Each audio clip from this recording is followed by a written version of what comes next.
Job లేక ఇబ్బంది పడుతున్నారా? అయితే మెడికల్ కోడింగ్ మీకు మంచి ఆప్షన్. వెంటనే కాల్ చేసి కోర్సులో జాయిన్ అవ్వండి.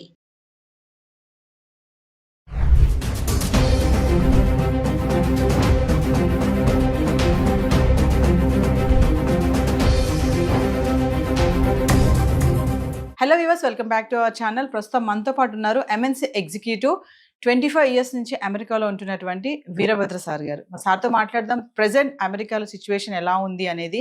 ఈరోజు చూసుకుంటే మరి 8 లక్షల మందిని ట్రంప్ గెట్అవుట్ అంటున్నాడు. చాలా మందిని రిటర్న్ పంపించేస్తున్నారు, మిలిటరీ ఎయిర్ క్రాఫ్ట్ బుక్ చేసి కూడా. మరి ఒక్కసారి సార్తో మాట్లాడదాం. మరి అక్కడ ఉన్నారు కాబట్టి అక్కడ ప్రెసెంట్ సిచ్యువేషన్ ఏంటి, మన వాళ్ళు ఎలాంటి ఇబ్బందులు పడుతున్నారు అనే దానిపైన. నమస్తే సార్. నమస్తే అమ్మా. సార్, అమెరికాలో H1B వీసాతో సెటిల్ అవ్వాలి అంటే ప్రాసెస్ ఎలా ఉంటుంది? అంటే H1B వీసా ఉంటే సెటిల్ అయిపోవచ్చు అక్కడ అంటే ఏం చెప్తారు సార్? ఇప్పుడు కొన్ని మాటలు మనము చాలా లూజ్గా వాడతాం అమ్మాయి.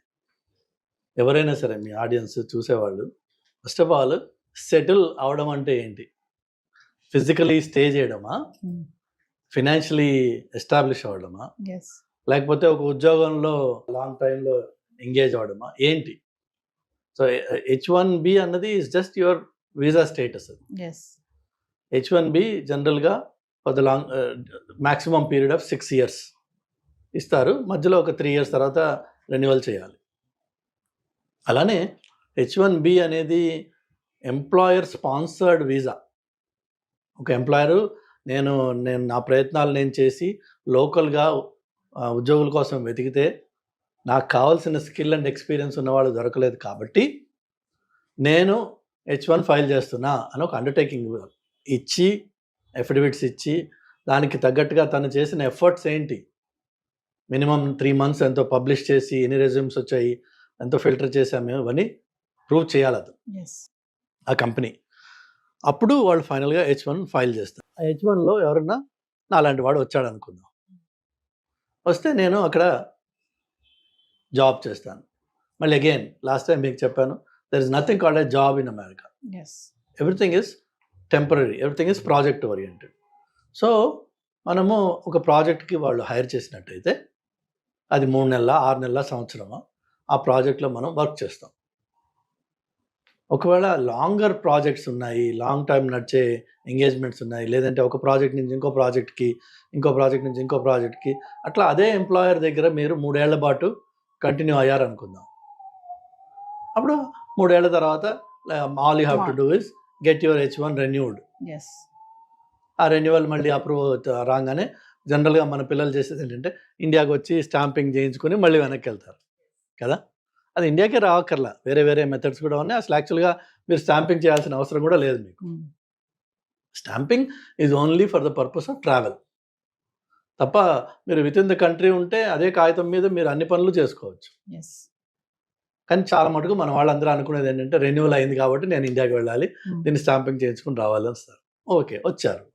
వచ్చిన తర్వాత మళ్ళీ అనదర్ 3 years కంటిన్యూ అవుతుంది. అలానే ఒకవేళ అదే ఎంప్లాయర్ మీకు మళ్ళీ వేరే ప్రాజెక్ట్లో పెట్టి వేరే ఎంగేజ్మెంట్స్ ఇచ్చి మీకు కంటిన్యూ చేశాడు అనుకోండి, అక్కడే మీరు 6 ఏళ్ల పాటు సెటిల్ అవ్వచ్చు. అది దట్స్ వన్ వే మనం సెటిల్ అంటాం. But it's again temporary for 6 years. ఈ లోపు green card, permanent residency process, ఒకవేళ అదే ఎంప్లాయరు ఆయన దయా కరుణ ఉంటే బాగుంటే ఏం చేస్తాడంటే they will initiate green card process. మళ్ళీ అక్కడ లేబర్ సర్టిఫికేషను అన్నీ వాళ్ళు వెళ్తారు. వెళ్ళి గ్రీన్ కార్డ్ కోసం అని చెప్పి again H1 or labour certification, then I-140, then eventually permanent residency or adjustment of status అంటారు దాన్ని, గ్రీన్ కార్డ్. సో అది మళ్ళీ ఒక ప్రాసెస్. అది 6 ఏళ్ళు అయిపోయిన వాడికి ఈ లేబర్ సర్టిఫికేషన్ I-140 కూడా కంప్లీట్ అయి ఉన్నట్టయితే వాళ్ళు ఎవ్రీ 2 years, ఎవ్రీ 1 year మీకు రెన్యూ చేసుకుంటూ ఉండొచ్చు. ఆటోమేటిక్గా అప్రూవ్ కూడా చేస్తారు. అది గ్రీన్ కార్డ్ వచ్చేంత వరకు, అంటే మన టర్న్ వచ్చేంత వరకు ఇది రెన్యూ చేసుకుంటూ అక్కడ ఎక్స్టెండ్ చేసుకుంటూ ఉండొచ్చు. అంటే H1B వీసా ఉన్న వాళ్ళకి గ్రీన్ కార్డ్ ఈజీగా వచ్చేస్తుంది సార్? ఈజీ ఏది లేదు. ఇప్పుడున్న స్టాటిస్టిక్స్ ప్రకారం కొన్ని స్టేటస్లో గ్రీన్ కార్డ్ కావాలంటే మీరు 70 years, 60 years వెయిట్ పీరియడ్ ఉందన్న. అంటే మన లైఫ్ టైంలో అది రాదు. సో అమెరికాకి వెళ్ళి సెటిల్ అంటే ఇదే. స్టేటస్ నాకు నన్ను ఇక్కడి నుంచి ఉద్యోగం లేకపోయినా బయటకు పంపించరు అనే స్టేటస్కి రావడం అంటే గ్రీన్ కార్డ్ తెచ్చుకోవడం. గ్రీన్ కార్డ్ వస్తే now you are settled physically in America. Physically economically which is job ఏదైనా ఉందా లేదా మీకు. ఆ జాబ్స్ ఇంత ముందు కూడా మీకు చెప్పాను నేను, అన్నీ టెంపరీ ఉంటాయి, కొన్ని మాత్రమే కార్పొరేట్ జాబ్స్ ఉంటాయి. ఇప్పుడు నేను ఒక పెద్ద కంపెనీకి వర్క్ చేస్తున్నా.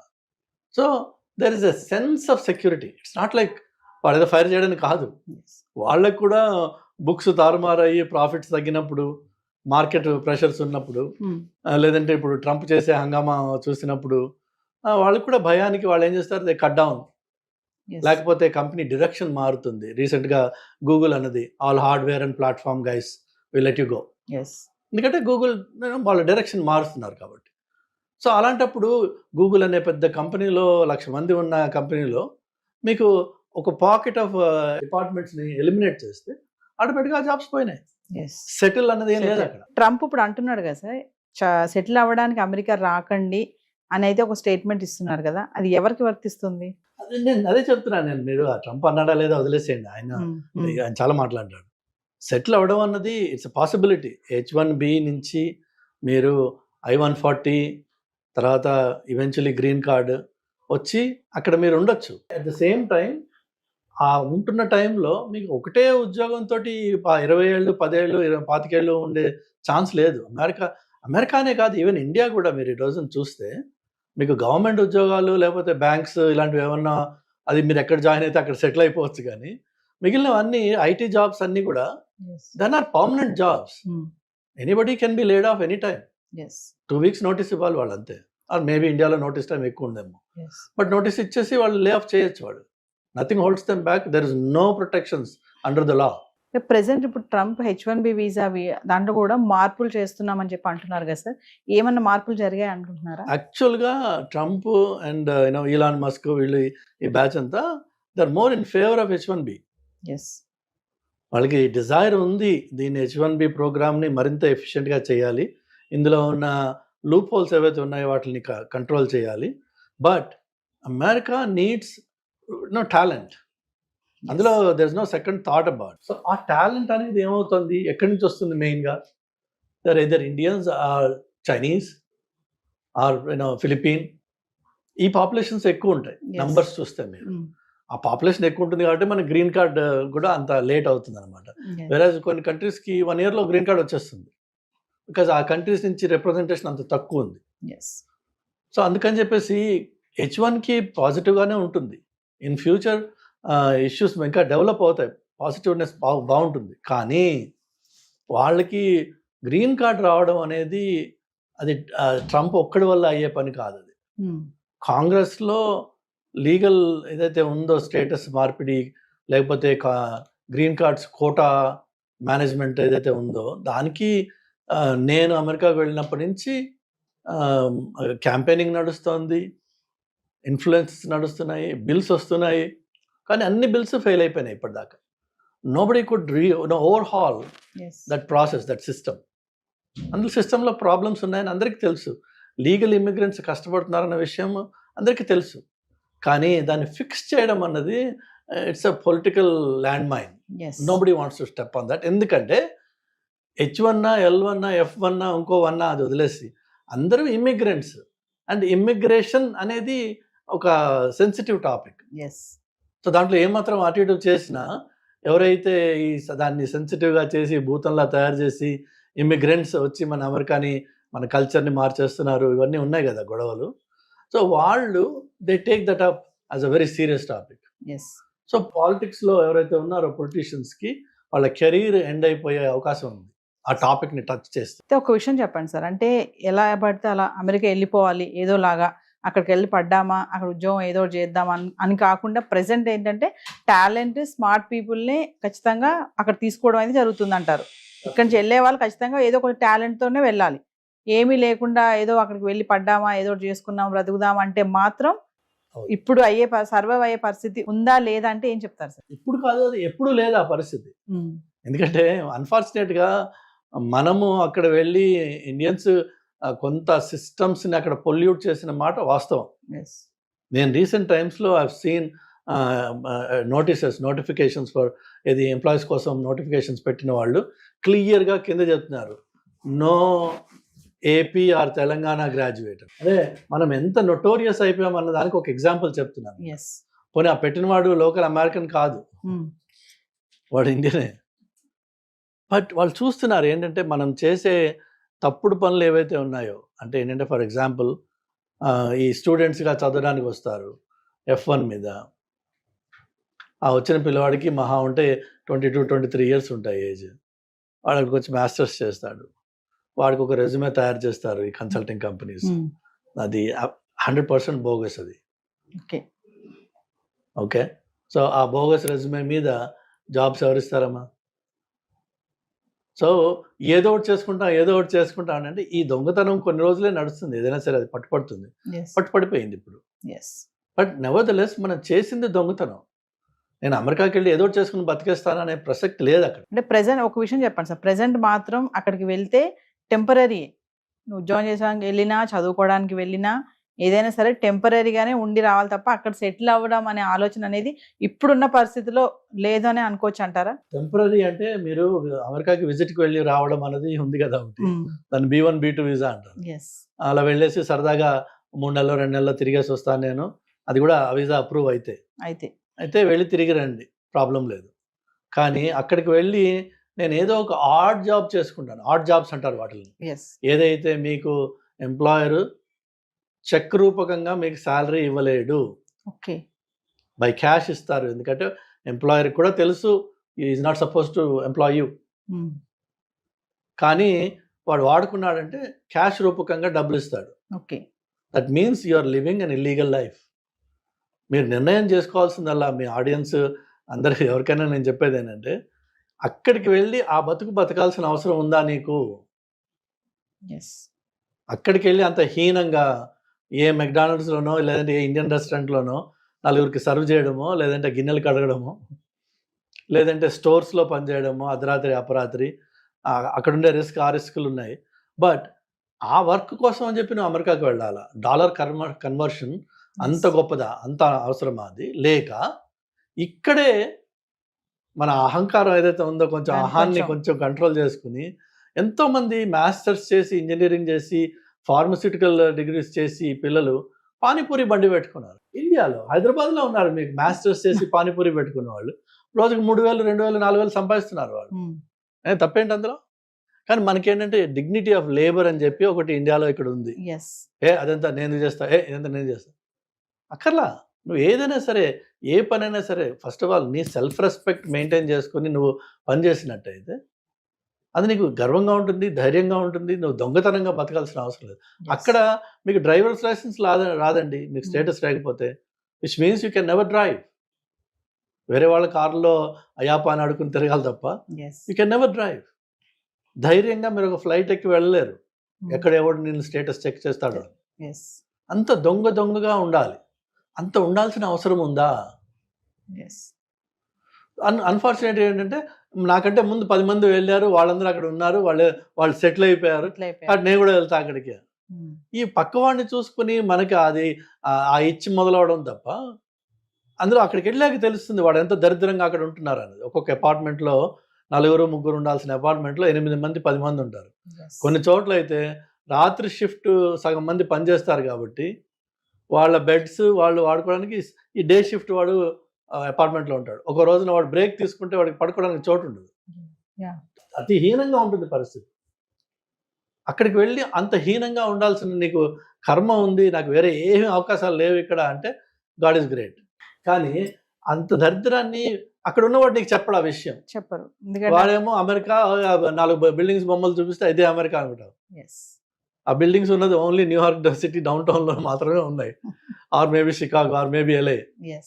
But the rest of America is actually wide open green space. గట్టిగా అరిస్తే పక్కింటి వాడు పిలిపి మనకి కనిపించని పలకని ఇంత దూరంలో ఇళ్ళు ఉంటాయి కొన్ని చోట్ల. ఒంటరితనంతో చచ్చిపోతుంటారు అక్కడ.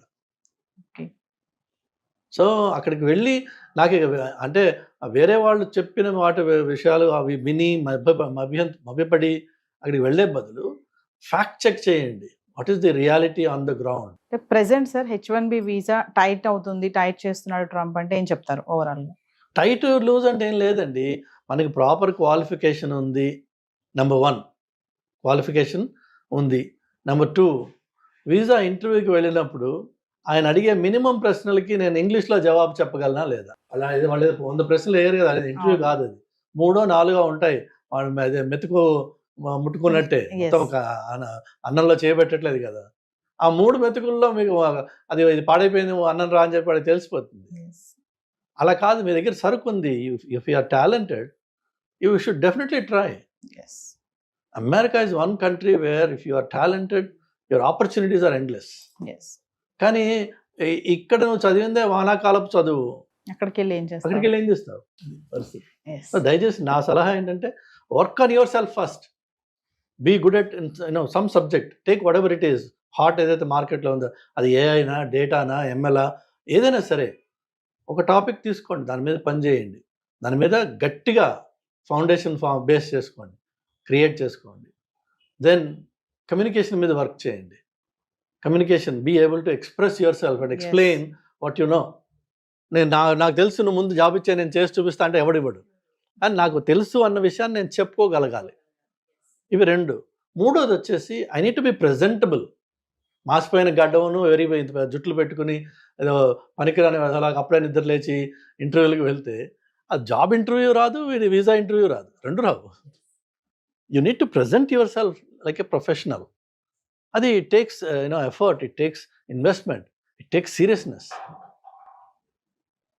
Then you become something in your life, and then be proud of what you achieved. Make it happen. అంతేగాని వాడి కాళ్ళు పట్టుకుని వీడి కాళ్ళు పట్టుకుని అయ్యాప ఏదో ఒకటి చేసుకుని నేను బతికేస్తా, ఆ ఏదో చేసుకుని అంత దీనస్థితిలో ఉన్నావా నువ్వు? లేవు. మోస్ట్ ఆఫ్ అస్, మనకి పిల్లలు భగవంతుడి దయ వల్ల ఇండియన్ పేరెంట్స్ వాళ్ళ పిల్లలకి తల తాకట్టు పెట్టి డబ్బులు తీసుకొచ్చి ఇస్తున్నారు. ఆ తల తాకట్టు పెట్టి ఇచ్చిన డబ్బులతో ఇక్కడ గర్వంగా ఏదైనా చేయండి.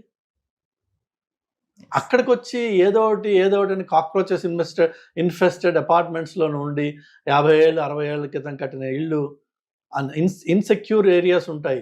చౌకగా దొరకాలి అపార్ట్మెంట్ అంటే మీకు you have to go to areas that are highly insecure. So అక్కడికి వెళ్ళి ఉంటే ఎవడో ఏ రాత్రో ఒకటి కొట్టి మన దగ్గర ఉంది లాక్కుంటాడు. వాడు ఒకటి కొడితే చాలు మనం చచ్చిపోవడానికి, గట్టిగా ఉంటారు వాళ్ళు. లేదు, ఏ షూటింగ్ అవుతుంది, మనం అడ్డం పడతాం అందులో.